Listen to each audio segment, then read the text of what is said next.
Good afternoon and welcome everyone to the final part of this Masterclass series. Welcome to part 6, What a Journey. So my name is George Asamani and I'm Business Development Leader for Africa at PMI. As you know, PMI partnered with the Tony Alumuli Foundation to bring you these Masterclasses on project management in entrepreneurship. We called it the Idea to Reality series because as an entrepreneur, you will come up with ideas or you will innovate existing businesses, but then you need to execute. And this is where good project management is crucial. So good project management helps you to reach that reality in a structured and robust way. For those of you who were with us and those joining, in our series, we talked about strategy and portfolio management. We talked about risk management. We also talked about building your lean startup. And then the last episode we were talking about developing your power skills within your organization. So today we're going to be looking at all these aspects. We're reflecting on what we've done in the past. And I'm joined by 3 guests. I'm joined by Stephen Townsend, who's the Director for Knowledge Networks at PMI. I'm joined by Dr. Precious Lunga, who is the CEO and co-founder of the Baobab Network.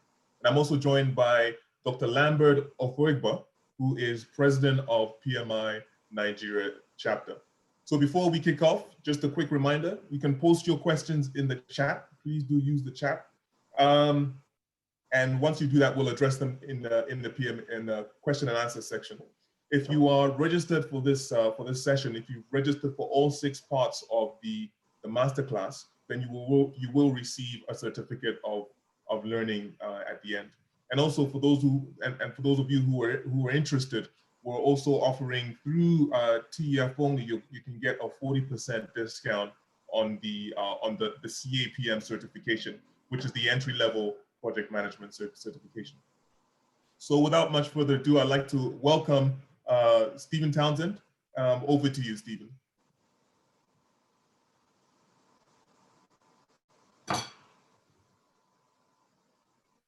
Stephen, you're on mute, I think. Sorry. Thank you, George. And if we could pull up the presentation, I want to thank everybody for joining us for this series. It's been a really exciting journey for us.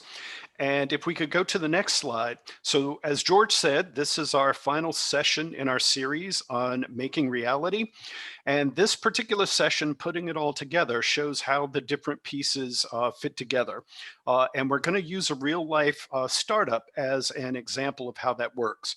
So we're going to talk about strategy and investments, portfolio management. We're going to talk about risk and uncertainty. We're going to talk about value delivery in terms of lean startup and programs. And we're going to talk about power skills. So the example that we're going to use today actually comes from another PMI partner organization called Enactus. And Enactus is a nonprofit organization dedicated to creating a better world while developing the next generation of entrepreneurial leaders and social innovators. Enactus and its chapters around the world support project teams at universities who are making ideas real to change their communities through national and global competitions. These Enactus teams use project management capabilities to make reality. So the presentation today is going to incorporate some video from the Enactus South Africa National Competition, which featured the University of Fort Hare's project team. If we could go to the next slide. So just to give you a little bit of background about the project, again, Enactus sponsors national competitions, but the participating university teams are connected to a particular university. So in this case, the University of Fort Hare team decided to undertake a project that was focused on creating renewable energy sources that communities could implement and manage on their own. This readily available and renewable energy source ultimately spurred new business opportunities that the project team did not initially envision. And the related projects are now part of a portfolio that they have to manage. So they kind of worked in reverse. Usually an organization has its strategy and then it looks at what are we going to invest in to drive that strategy forward. With this particular team, they had an idea They wanted to create a pilot, and that pilot led to the development of this portfolio. So in our session today, the team is going to share its vision for this project and what they were trying to accomplish. If we could go to the next slide. So the team is going to introduce themselves, and they're going to share a bit about their project and their desired outcomes in this upcoming video presentation. So if we could. Perfect. Be inspired. Be the change you want to see. Enabling sustainability through economic empowerment and skills development. My name is Lebohang Mago. As an agent of change, I have the mandate to empower the people in our community. My name is Samantha Moyo. Opportunity does not come knocking. You go look for it. Responding to the call for change, I am Sinazo Mafilika. Being born into poverty is inevitable. Staying poor is a choice. Breaking the shackles of poverty through entrepreneurship. My name is Zinhle Zweni. As a service leader, I am a catalyst of change. My name is Olwethu Mncinza, and together we are Electors, University of Forte, going beyond the ordinary. We are going to present 2 of our 5 projects, starting with the biogas project. With this project, we will share with you the exciting results we achieved in Milani Village. And we will present our achievements on the expansion of the biogas project to a second village in Fort Cox. And finally, we will enlighten you on the expansion plan and the successful measures to implement this project in more villages across the province. So going to the next slide, if you recall in our initial presentation on strategy and portfolio management, we discussed that the best strategies and the best ideas really have little value if they're not able to actually bring the idea to life. And so we talked about the gap between the what of strategy or the idea and the how of execution.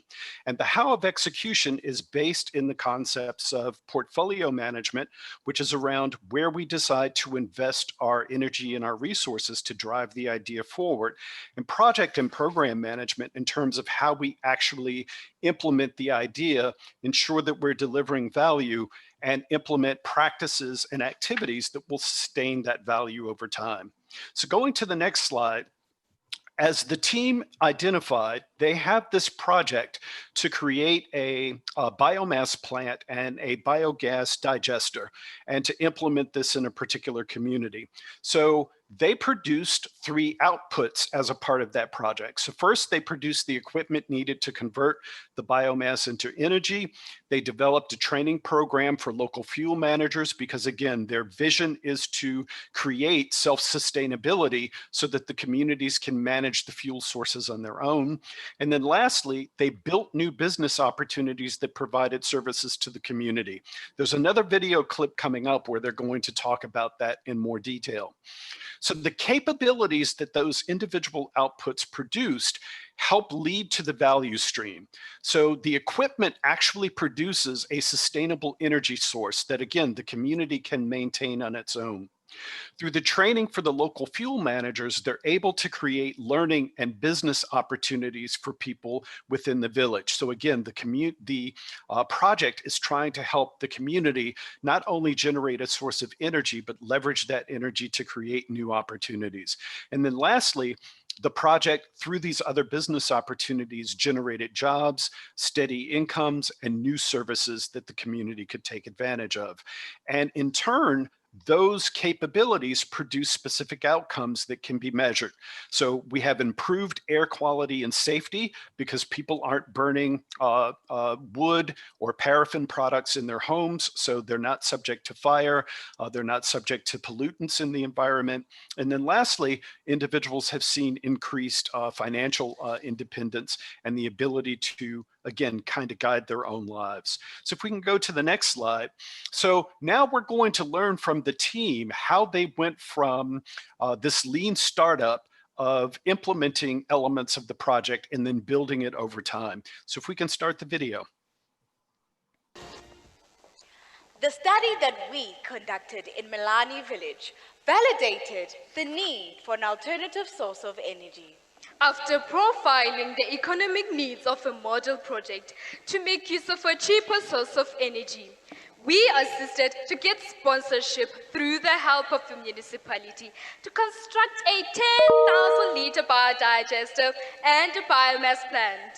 We also conducted an impact analysis on a creche and 5 households. These 2 entities use the biogas for cooking, heating, and lighting. We established that the creche utilizes only 10% of the gas from the digester. The households utilize 30%, and the remaining 60% is then stored and sold. In addition, the bakery is successfully running and generating an income for the entire community. We also found out that the bakery only utilizes 10% of the electricity generated by the biomass generator. Building on the success of Milani Village, we plan to expand our project to other parts of the province. Our goal was to expand the use of natural source in order to provide an alternative source of energy to those who do not have electricity. Today, we are happy to introduce the extension and expansion of the biogas project to a village in Fort Cox. Together with the Forte Institute of Technology, we established a center of expertise to train the youth in Fort Cox about the biogas system. Fort Cox is located 20 kilometers from Milani Village with similar demographics, social, economic, and environmental conditions. The residents of Fort Cox practice extensive livestock farming, thereby ensuring an abundant supply of the organic matter to sustain the biodigester. A community survey was conducted in Fort Cox, which revealed that the residents utilize paraffin and firewood as alternative sources of energy, this exposing them to risks such as house fires and health problems.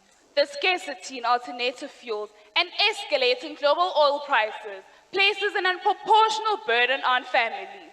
Women and children walk up to 8 kilometers to fetch firewood. Using the skills and knowledge gained from Milani Village, 9 residents were trained to build, operate, and manage biodigesters. To date, 2 10,000-litre biodigesters have been built in Fort Cox and are fully functional. In collaboration with the community, we constructed 2 biomass systems that run exclusively on natural waste. Community members operating the biodigesters in Milani Village assisted and trained people in Fort Cox on how to construct and maintain the biodigesters, ensuring a ripple effect in skills development in our society. Our team has imparted knowledge to the community members of the 2 villages who are now fully capable of operating the environmentally friendly generator. In partnership with Smart 2 Energy and the Forte Institute of Technology, we established a community kitchen which is operating commercially to provide fast foods for the college, the village, and the farm. The kitchen sells 200 meals per week at an average cost of 18.50 rand and selling price of 25 rands per meal. This translates to a weekly profit of 1,300 rands. We also established that the kitchen consumes 20% of the gas. 80% is stored and sold. A community-run bakery helps to generate funds for the running costs of the biodigester. And a kitchen in 2 villages has changed the lives of a once energy-stricken society and created job opportunities in the village. This project complies with the triple bottom line in the sense that the biogas is a cleaner source of energy as compared to the traditional fossil fuel. The natural environment will replenish as there will be less pressure on firewood demand. Cleaner fuel means less health and fire risk, while food and energy security are achieved. Building on the success of Milani and Fort Cox, We intend to create an integrated community model while creating employment. Our vision is to ensure that we reduce pressure on our limited natural resources and move to cleaner, cheaper, and more renewable sources. Ultimately, we would have created a green village. Only 10% of the electricity generated from the biomass is currently being utilized in the bakery. Through intervention with Forte Institute of Technology, we forged an agreement with Eskom to connect the biomass generator to the Eskom grid. Our long-term vision is to see the implementation and use of this cheap, available source of energy expanding across the country. In order to guarantee a consistent and stable supply of electricity to the grid once connected, Smart2 Energy will sponsor the standby generator. The South African National Energy Development Institute has committed to injecting a capital of 3,740,000 rands towards the construction of 110 biodigesters in both Melani and Fort Coast. Our future plan is to allow each household to manage a single digester. Excess gas will be sold and connected to the biomass generator. Therefore, the households will receive proceeds equivalent to the volume contributed to the generator feeding the Eskom grid. So wow, one project led to all of those different activities. Pretty amazing.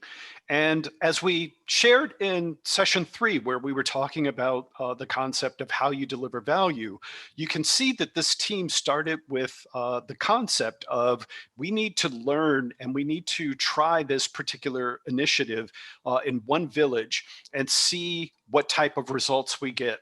And so they adopted the lean startup model because that was more appropriate to the type of situation that they were trying to address. They were trying to see how their idea would work in actual practice.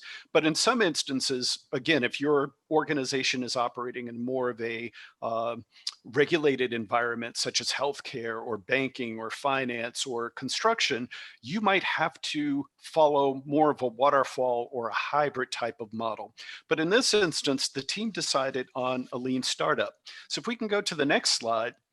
And as we know from the lean startup, the group started with a vision. They knew what they wanted to do in terms of implementing the biomass plant and the digester. And so they built a little, they deployed it, they worked with the community to see how it worked. They monitored how much of the energy was being utilized by the community, and they looked for opportunities to repurpose the energy that wasn't being used in other ways that could benefit the community. And finally, they turned it over to the community to continue to manage. So again, the community was becoming self-sustaining. So they followed this model, then they took the model to another village and they applied the same model there. And out of their activities came other particular opportunities. So they were able to create 2 kitchens, they were able to create a bakery, they were able to identify opportunities to sell the energy back to power companies since the energy wasn't being utilized, and then the community could benefit from that financially. So if we can go to the next slide. So as I mentioned earlier, this team kind of backed into portfolio management. They started with an idea, the idea grew, it became a broader business objective that the team now had to work with the 2 communities to manage. And as they mentioned in their video, ultimately their objective is to have a regional impact. So they're also looking at opportunities to build this in the region. So they have an overall portfolio design, and that is the biomass plants in the 2 communities. They have the bakery, they have the kitchens, they have the selling of the energy back to the power companies. And so they have the opportunity in that to design and execute other projects and programs, either to sustain the activities that they have in place now, or to continue to build on them, either going to other villages and implementing the same design there. Those will produce deliverables that, just as the original biomass generator produced energy that the community was able to use, they were able to use the energy to start a bakery, helped to realize value. And as part of that value, They then have to figure out, how do we, one, sustain that value? So how do we keep the kitchens and the bakery in operation, as well as continue to sell unused power to the power company? But they also can think about, so how do we improve our performance when we go to the next village, when we start to implement this plan regionally? So you can see them starting to incorporate elements of portfolio management in their execution. If we can go to the next slide. So now I'm going to talk about what the team gained. As you heard in the second presentation, they actually did start to talk about some of the skills and capabilities that they gained, but also that they were able to impart to the community. And so now we're going to hear from some of the team members who share some of their additional learnings from this particular activity. In addition, I can also allude to also some personal experiences in terms of the lessons we've learned from this project. As university students, we've been engaging with top management from different companies in order to see this product in fruition. Therefore, our mindset in applying entrepreneurial ideas has increased above university student level, because as we've been engaging with management from different companies, we begin to realize the reality of how to implement a project in our society. So this has helped us grow as a team. Yeah, so if we can go to the next slide. So the team has emphasized during their, throughout their presentation about the skills that they were able to develop. So they were able to develop as a team in order to deliver the project, in order to make sure that they were measuring the impact on the community as they were thinking about building their portfolio. They approached the project with humility and authenticity by engaging people in the community in the conversation about the best way to ensure that the community would be able to sustain what they were able to deliver. They kept their focus on their strategic purpose, impacting the environment, impacting individual lives, providing sustainable energy sources. And as the two gentlemen at the end acknowledged, they leverage mentors to help them understand things that they might not have considered as they were developing their plans, as they were implementing their projects, as they were looking at, now that we've moved from an individual project to a portfolio, what is the best way for us to move forward? So the team talked about leveraging their power skills throughout this journey in delivering the project through a lean startup and then building their portfolio. And if we can go to the next slide. What the team did mention, but what is embedded in elements that they talk about, was the ability to navigate risk as they were going through this process. So one of the things that the team made sure that they did in their engagements with their university leadership and in engagements with the business leaders that they were involved in was they were using that mentoring and that learning experience to identify, whether they knew it or not, what are some of the risks and or opportunities that we need to think about as we're trying to implement the solution and as we're trying to help the community move forward. So even if it is not deliberate, having conversations about what are some things that threaten what we're doing and what are some things that present opportunities for us to accelerate value are a critical part of being able to effectively deliver not just your project, but to ensure that your portfolio remains relevant as your external environment changes, as threats emerge, and as opportunities surface. So I hope that this overview of the past sessions using the Fort Hare team's example was helpful for you. So that's going to end my presentation. And I just want to say again, I thank you all for participating in the series. I hope that you found it helpful. And if we at PMI can ever do anything to support you in your efforts, please do not hesitate to contact us. And with that, I'm going to turn the session over to Precious Lunga, who is going to share with you her experience in bringing these ideas to life. Thank you. Thank you very much, Stephen. That was a really interesting presentation and great summary. So I will talk you through my own entrepreneurship journey and where I can reflect back on what Stephen was saying. Next slide, please. So to tell you a bit more about myself, my background is I'm an epidemiologist, and I've been working in global health. And early on, I realized what I really wanted to do for myself was to contribute to the community that I live in. And now more than ever, we know that actually, our health is our wealth. Living in these COVID times, it's something that I'd always noticed, and how actually when health is not looked after, you have families that have out-of-pocket expenses. In the end, you will have increased poverty, maybe a reduction in education when people cannot pay for the school fees. So health is a really, really important part. So for me, I felt that my entrepreneurship journey, tackling those issues, was going to be really core, and that was an important value. And my other interest is in technology. Anything tech and new and data is something that gets me very excited. And so combining that mission-driven idea, I want to improve health, and what excites me, which is the tech innovation, was something that I felt really key when establishing my company, Baobab Circle. So I'll talk a bit more as to why we ended up tackling the problems that we're tackling. Next slide, please. I looked at the data, and it's not even just looking at the data, it's experiencing, it's talking to members of my community and friends of friends and relatives, that actually, when you look across the continent, chronic health conditions like diabetes and hypertension are on the rise, and they're costing billions of dollars. Why are they costing billions of dollars? They're costing billions of dollars because people are getting complications when they don't need to.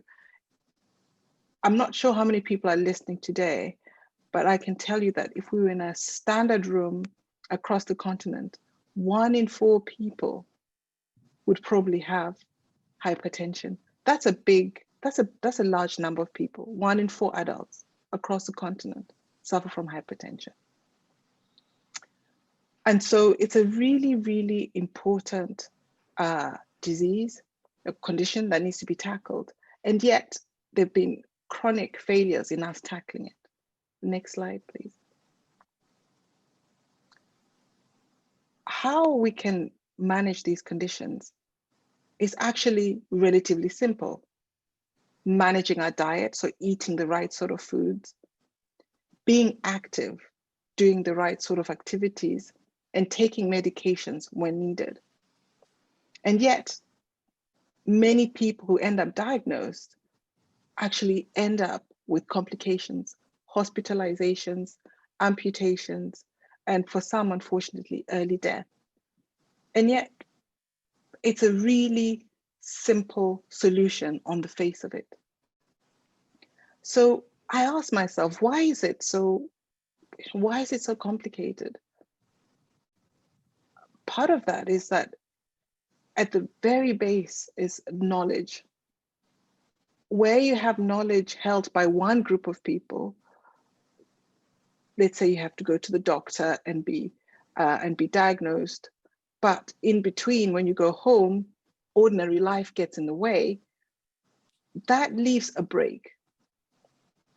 And I was looking around and thinking, surely if it's only these 3 things we need to get right, there must be a way we can use technology.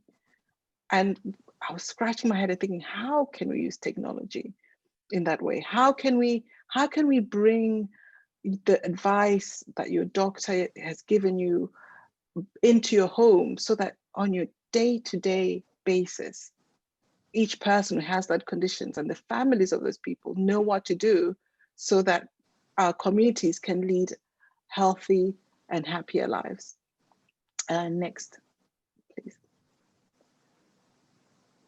When you look around, you see how, as a continent, we are now connected.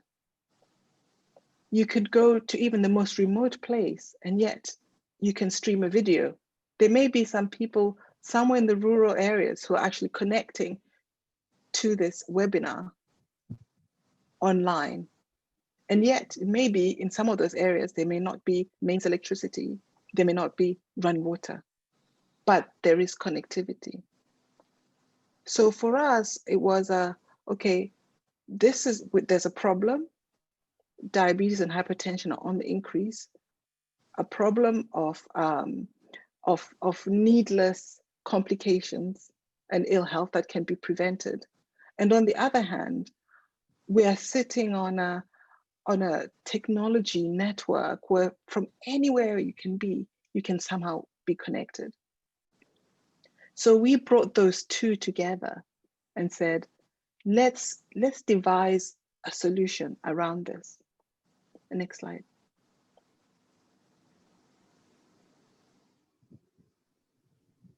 This just really reiterates all the more how now I'm sure it's even higher than 84% of connectivity, hundreds of millions of people paying money using their mobile phones, and yet only 17% using their phones to access healthcare. I think that number has really gone up in the past 10 months, primarily due to COVID. But before then, it was a really, really small amount. And we saw this as a market opportunity. So turning that problem of there's a gap in health provision to an opportunity. We can actually provide something that has an impact on the community, and we can actually leverage on the technology and the connectivity of the mobile network to reach many people so that they can have access to life-saving information from anywhere and at any time. Next, please. And cost for us was really important. Cost had to be low, so it is accessible for all. But we also had to find a cost that was also enough to create a sustainable business. Because if you're not sustainable, then you can't have the impact that you want. So by combining mobile technology, artificial intelligence, and behavioral science, we quickly prototyped a version of the service where we're actually reaching people. And actually, initially, we were so high tech, we only focused on smartphones. And that's where it's so important to actually know who your customer is, know your user, and speak to a user very early on. So our early prototypes were only on smartphones. And the immediate user feedback we received was, oh, this is great, but my grandmother in the village won't use this because she doesn't have a smartphone and she really needs it. And so we had to, immediately became a portfolio. We had meant to just focus on just even smartphone technology, Android technology. We had to also consider that we wanted to reach a broader market and using a USSD, which works on basic phones, and developing that in parallel with our smartphone technology. We called our service Afya Pap, which means health now in Swahili. Why we called the service Health Now was because we were saying, let's not be waiting to be seen every 6 months for your condition. Health Now means when you choose on a daily basis, you're interacting with the service on a daily basis. As someone living with that condition, you can enter your data and get an immediate response back. So you can course correct rather than waiting months and having to travel a long time for this to build up. You can see and use your data as you go along on a day-to-day basis. We felt that this was really important for us because it actually meant that we're putting the power of change back into the hands of the people people living with the chronic health conditions.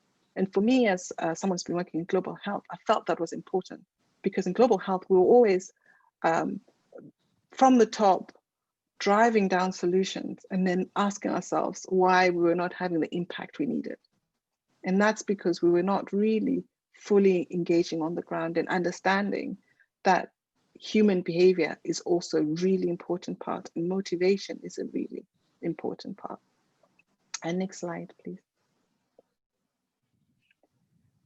So we designed a user experience that we try to make as simple as possible. And each of those icons will have been tested with different users, and how we tested it was twofold. We had questionnaires, but we quickly realized that actually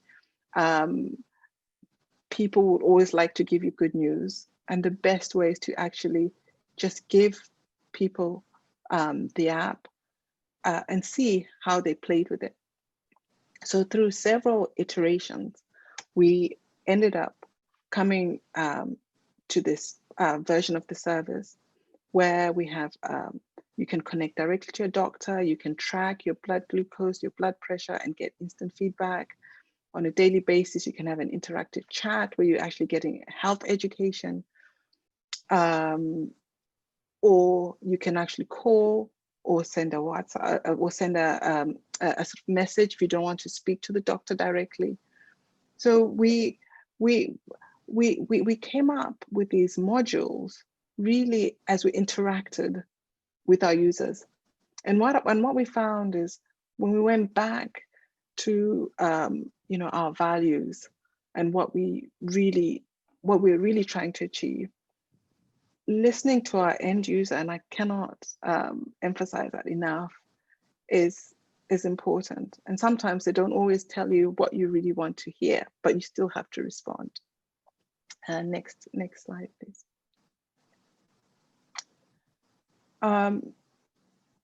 So what have been the challenges that I have faced in my entrepreneurship journey?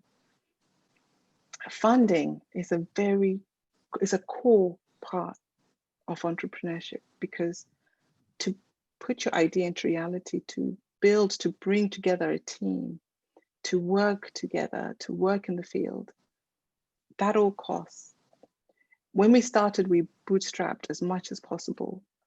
And that's why having that vision and knowing what you want to achieve is important, because that becomes part of the fuel you have within you to keep going when the going gets really tough.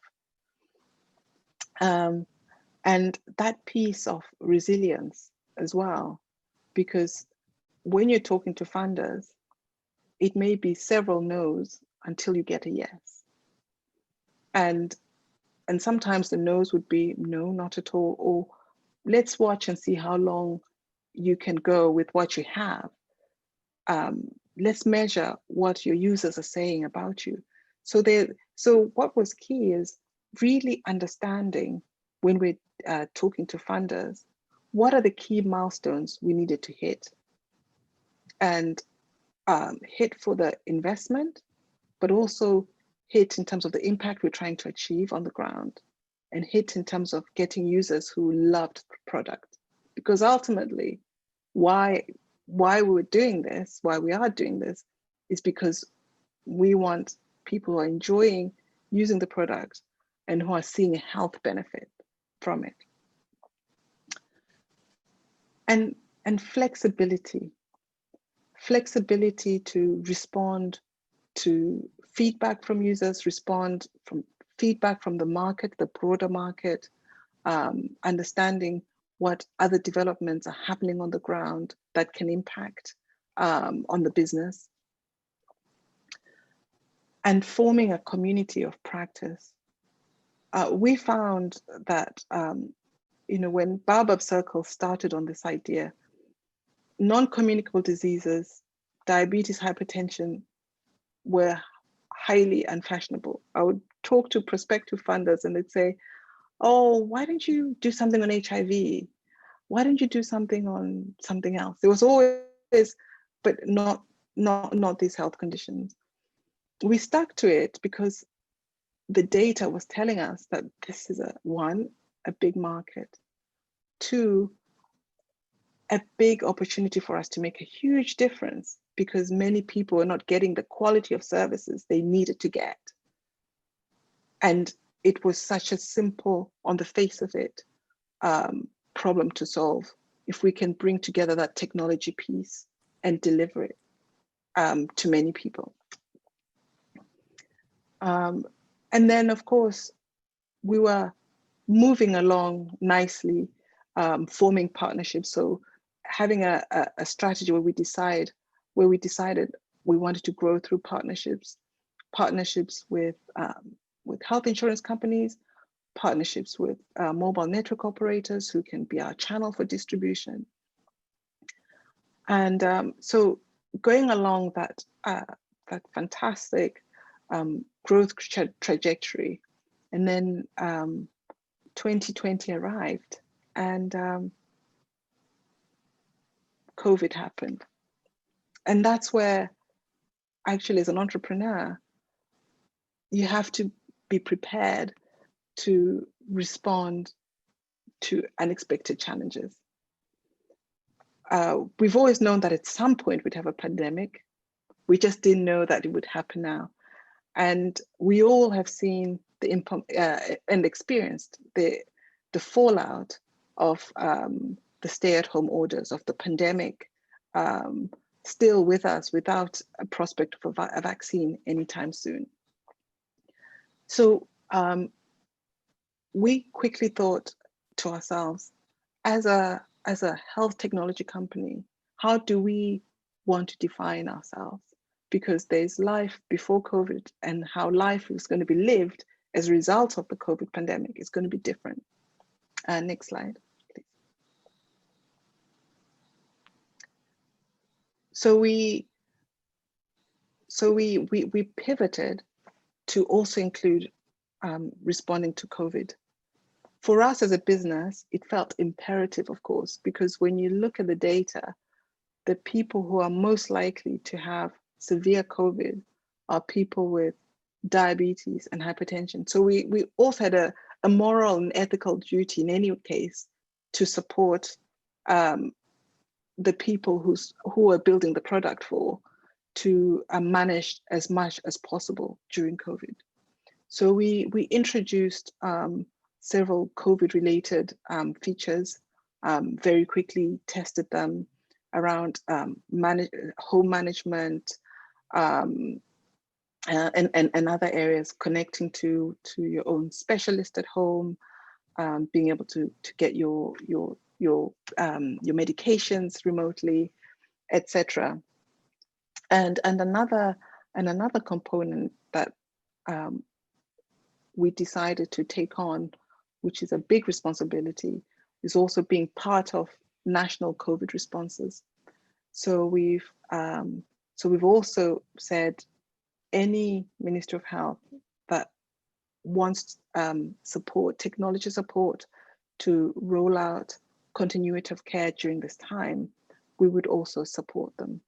Now, this of course brings with it a completely different way of thinking, of risk management, of service development, and it's a work in progress. But we're excited about it because what COVID-19 has taught us is that the whole world, the whole community has to get together in order to be able to combat it.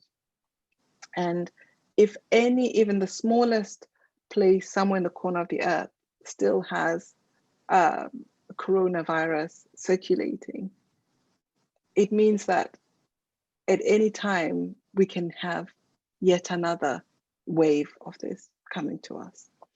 So I will end by giving, if we can go to the next slide, from one of our users. This was before COVID, because it's really key, as I said, understanding who is the end user and really learning from them and responding to their needs. And this for me is one of the joys of actually being an entrepreneur is when we can go from that idea on a piece of paper to something that's living and breathing in someone's hands and is having an impact on lives. Please play the video. Thank you. My name is Jane Mudoni, a mother of 2. When I was diagnosed with diabetes, I was 12 years of age. So my mother could not also even realize what was happening when I got expectant. Through normal delivery, I actually suffered from pelvic dislocation. And from there, I had actually to be in bed for a full year. With diabetes, you need a lot of information in order for you to know how to eat so that you may not actually increase a lot of weight. When it comes to AFIAPAP, is the way you get the first-hand information. Because when I got the second pregnancy, it was wow, because by that time, I had all the information with me. There are 4 pillars that we are learning from the app. There is the pillar of nutrition, there is the pillar of exercise, the pillar of stress management, and the pillar of medication. When I have a question on diet, that is on nutrition, I actually just click that question, I put it forward, I have my answer.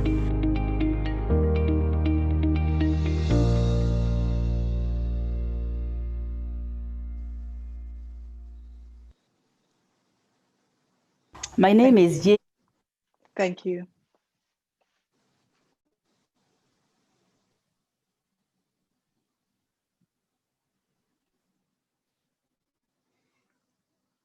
Wow. I tell you, real wow. Well, we are in the question and answer session now. I will start by asking Precious the first question. How can cultural awareness be of importance to building a better team and starting up? Oh, it's very important, and actually, so for us, the team, we have a team from from different continents, from different countries, different languages, and that's why starting off from the concept that we use is the idea of Ubuntu, that actually we're all together as a community and that everyone has something of value to share. So actually being able to listen to that person, being able to understand different perspectives, and that's why empathy is one of our values, is a really key component. And why we actually also established this was taking into consideration the cultural context as well of our users is important. Okay, thank you very much. The second question, I don't know if Tema is on, but in absence of that, I will take the second question. What are PMI's expansion plans for subsequently having a presence in every country in Africa? I will answer that. I am the PMI Nigeria chapter president. It's unfortunate that this question is coming before my presentation, but I'll just gloss over it because it's included in my presentation. PMI is having a very strong strategy to develop Africa. Right from last year, we have the PMI CEO who is an African, and in the whole strategy of PMI, we are into regionalization. And because of that, we have an MD in the name of Otema Iranki, who is the MD Africa. She is equally the VP Global Engagement for PMI. So right now, we are 17 chapters in Africa. The growth is through the chapters. Nigeria is one of them. In the next few months, about five other chapters will be added. So I know that there is a full-fledged strategy to make sure that PMI is implanted in every country in Africa. Give us the next maybe 5 years, we'll see very tremendous improvement on this. Thank you. So I will go straight and ask the third question to Steve. Steve, when managing risks in order to excel, what can one do to navigate the absence of the people you need to work with and succeed? So one of the things that you can do to identify risk when you can't engage directly with the stakeholders is find a substitute. So either people who are close to those stakeholders, there might be third-party research that you can access that would give you some information. So it's important to identify early on in the project where sources of critical knowledge that you need may be. So if we take, for example, the University of Hare team, they really didn't expect that their project would evolve into a full-fledged business venture. And so they realized that they were missing key knowledge that even their university leadership didn't have. And so they went out and found partners in the community that they could work with as a part of risk mitigation. They also found business executives that they could work with who would coach and mentor them. So they had an idea of the critical knowledge that they needed to be successful and to address the risk. They just didn't have that within their group. And so they built relationships that helped them connect to the type of knowledge that they needed to help them navigate and be successful. So I would say use that approach. Find avenues to get to the stakeholders who can help you understand risk in terms of threats and opportunities and help you overcome it. Okay, I still have you, Steve. There's another question I'm throwing at you right away. Okay. Somebody is asking, as a community relations manager with a responsibility to deliver the organization's CSR, how can the person effectively apply the project management strategies that we have been taught for achieving outstanding results?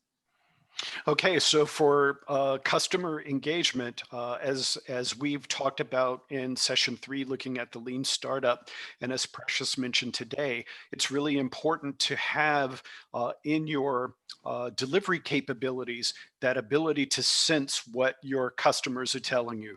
So we need this functionality, or we're looking for this service, or your communications aren't clear, so that you can effectively identify that trend and respond to it effectively.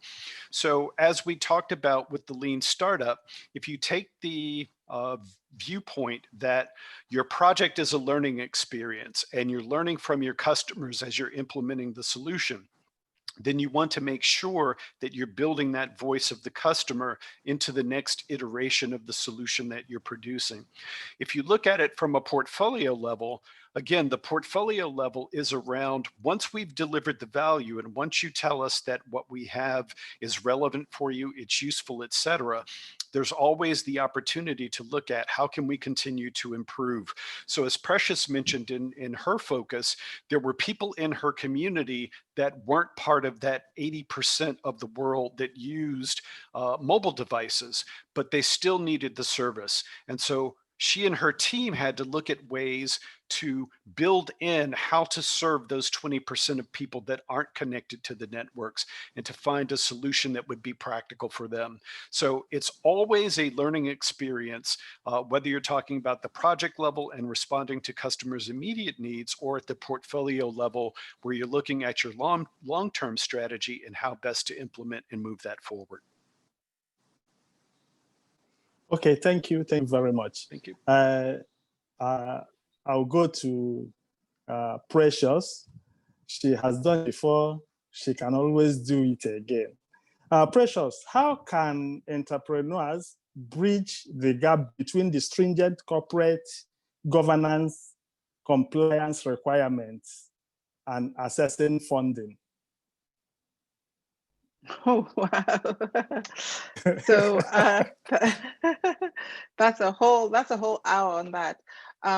Well, I think when you're in healthcare, because it's already quite a regulated area, when you start off, you have to be you have to make sure that you're following policies. So in a way, even though it's harder, it's more regulated, it does mean that when you're accessing funding, you've had to set the structures in place in order to make you fundable. So this, structures include being able to audit, your accounts, making sure that you've got the necessary permissions from the regulatory authorities.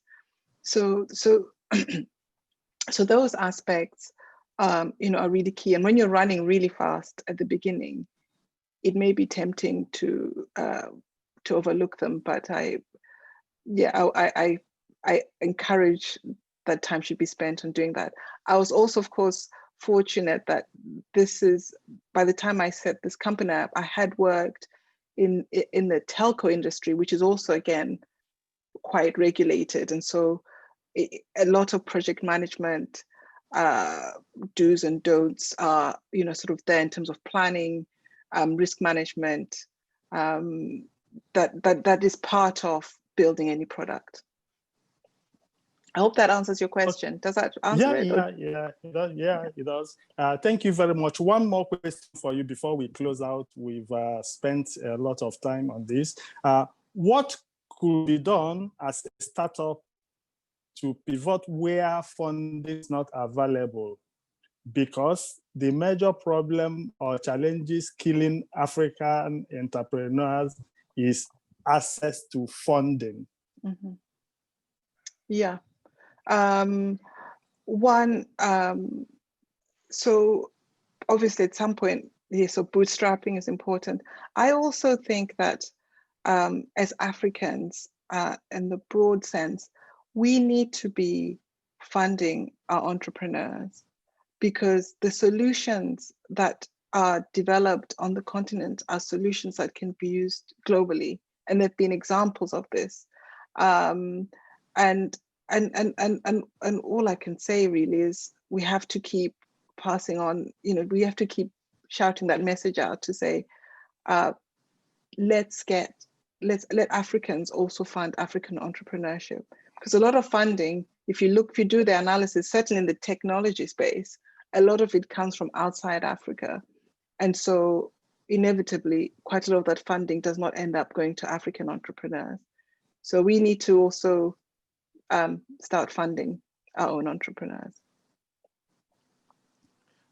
Thank you very much. This will be coming to the end of our question and answers because our time is fast spent. That is bringing us to the end of Idea to Reality Masterclass series. Started some months ago. Now that we are ending, it's good to for us to know generally what a little idea, when fruitfully and diligently executed, can lead to great things. The TEF PMI Masterclass series materialized as a result of collaborative partnership understanding between TEF and PMI through the PMI Nigeria chapter. And I am happy to say that this is just the end of the beginning, because we have several things to benefit from this relationship. PMI, as we know, is founded in 1969. It's a global association for project management. We have our members globally over 600,000, and we have issued over 1.6 million certifications. We are in 214 countries, and we have chapters all over the world, operating through strong volunteers, 14,000 volunteers. Can you imagine that? And we are in over 200 organizations. Next slide, please. In Africa, like somebody asked before, we are in Africa, 17 chapters in Africa, because PMI, the chapter presence, we use, the country presence, we use chapters to achieve that. Already we are in 17 countries. You can see it there. We are in all over the place from the icon you can see there. In Nigeria, Ghana, Angola, Mauritius, Mozambique. We are entering into Ethiopia, Mozambique, Namibia, Rwanda, Zambia. Those are the chapters that are being formed that will go live soon. We have a PMI Education Foundation, which is like a social good arm of PMI, and they are in every chapter. In fact, the series we are enjoying today was brought to us in the, before we even entered the Memorandum of Understanding with TEF by PMI Education Foundation in Nigeria. So that's what we do. For more information on chapters and other initiatives we have, please visit our website as displayed. Next slide, please. This whole series, we have been discussing ideas to reality. And here we are in PMI, all we do is to empower people to make ideas a reality.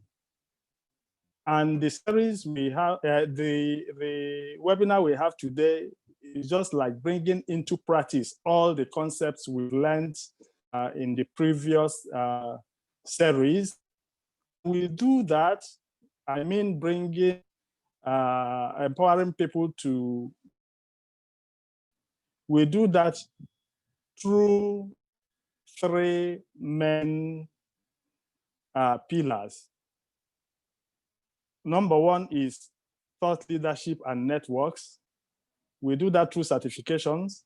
We do that through standard and digital products.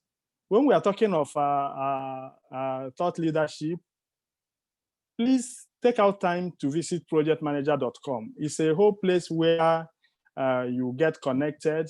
If you have any project management related questions, people are there to answer. It's just a community of practitioners and all the interest in project management. Like I mentioned earlier, PMI Education Foundation is equally one of our networks towards thought leadership. In our certifications, we have quite a lot. The CAPM being the starting point, PMP, PGMP, PFMP, and all that as displayed under number 2. You know, recently PMI acquired Disciplined Agile, and we offer Disciplined Agile certification. We have Bright Line Project Management. Please take out time to visit all these, our certifications and the things you can do with us, and www.pmi.org.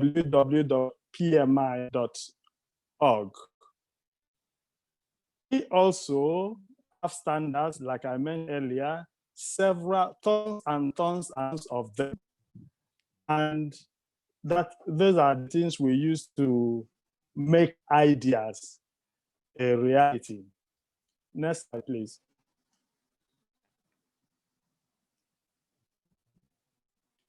Yeah, for all the Tony Elumelu Foundation people, TEF, it's good news for you.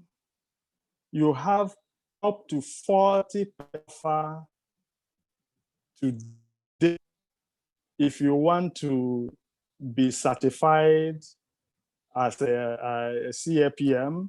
CAPM is the entry level into project management certification series. It doesn't matter for this that you are an entrepreneur and into business. You need to understand the project management language so that you can be able to interact with the whole project ecosystem.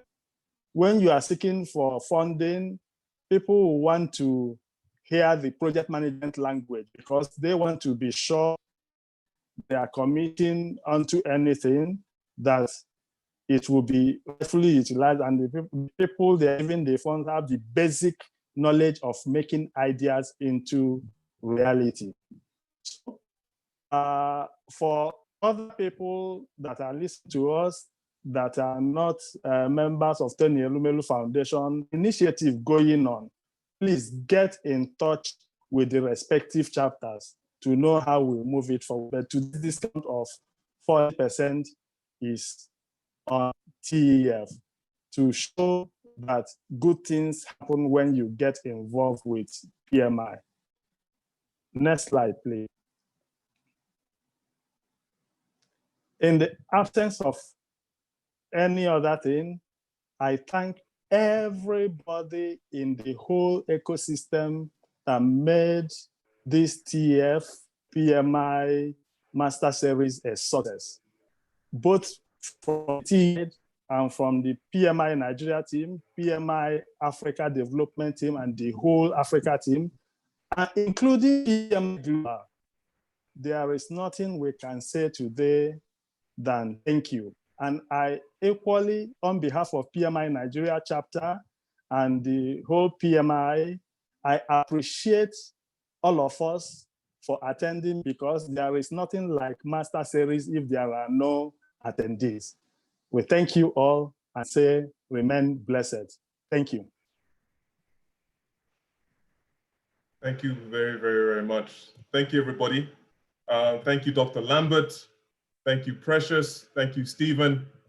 Thank you to all the participants. It's been a great journey, including for us who are giving the presentations. So we hope you've loved the session as much as we have. And as Dr. Lambert says, we thank everybody who's been involved, including the team at TEF, the people like Neka, Ebube, Laole, and Dari, and Ifenyua as well. We're really grateful for this partnership. Thanks to everybody at PMI and our guest speakers, previous guest speakers like Moses Adako, Frank Com, Misha Adi, and of course we've got Precious on today. So thanks a lot. And so what is next? What we'll ask you to do is to go forth and make those ideas a reality. As Nelson Mandela said, it always seems impossible until somebody does it. So go ahead and do it. Thank you, everybody. All the best, and hopefully we'll see you soon. Take care.